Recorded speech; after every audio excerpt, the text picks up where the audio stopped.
आज हम लोग पढ़ने वाले हैं यूनियन एग्जीक्यूटिव के बारे में। तो ये पॉलिटी का एक बहुत इंपॉर्टेंट चैप्टर है। तो यूनियन एग्जीक्यूटिव बनता कैसे, इससे शुरू करते हैं हम लोग।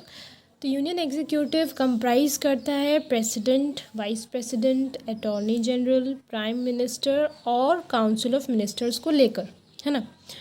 प्रेसिडेंट के बारे में बताया गया है आर्टिकल 52 से 62 में, वाइस प्रेसिडेंट के बारे में इन आर्टिकल 63 से 71, अटॉर्नी जनरल 76 आर्टिकल में, prime minister 74 to 78 and council of ministers के बारे में भी बताया गया। ऐसा नहीं है कि इन्हीं आर्टिकल्स में ही बताया गया है, हाँ एक्स्ट्रा भी बताया गया है।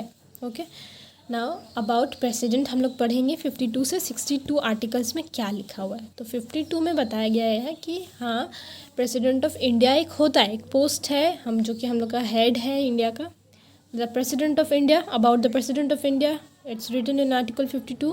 53 में एग्जीक्यूटिव पावर ऑफ यूनियन, कि जितना भी यूनियन का एग्जीक्यूटिव वो इन्वेस्टेड है प्रेसिडेंट में। 54 में इलेक्शन ऑफ प्रेसिडेंट। 55 में manner of election of president, किस तरह होगा प्रेसिडेंट का इलेक्शन।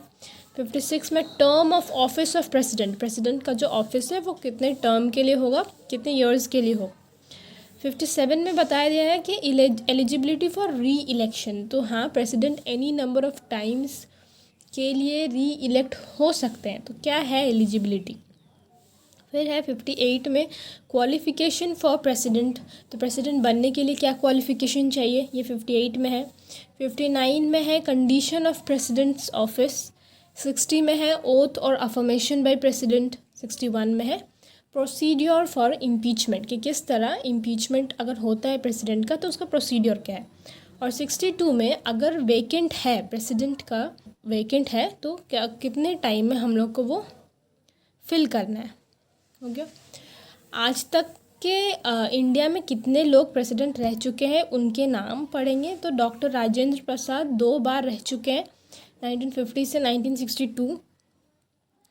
फिर doctor Sarvepalli Radhakrishnan, then Zakir Hussain, then V Giri, Fakhruddin Ali Ahmed, Neelam Sanjiva Reddy, Giani Zail Singh, R Venkataraman, Shankar Dayal Sharma, KR Narayanan, APJ Abdul कलाम।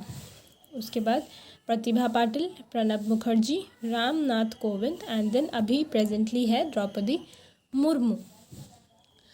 आर्टिकल 72 में हमारा प्रेसिडेंट का जो पार्डनिंग पावर होता है, और देखते हैं ना हम लोग बहुत सारे केसेस में कि हम लोग प्रेसिडेंट को मनाते हैं कि थोड़ा सा डेथ सेंटेंस या फिर जो भी उनको पनिशमेंट मिला है उनको थोड़ा कम कर दिया जाए। तो प्रेसिडेंट के पास पावर होता है कुछ क्रिमिनल्स के डेथ सेंटेंस या फिर कुछ पनिशमेंट को थोड़ा कम कर दिया जाए। तो 161 में गवर्नर का भी सेम पार्डनिंग पावर होता है, एक्सेप्ट वो 2 केसेस में पार्डन नहीं कर सकता है, that is in the case of death sentence और कोर्ट मार्शल के केस में वो नहीं कर सकते हैं पार्डन।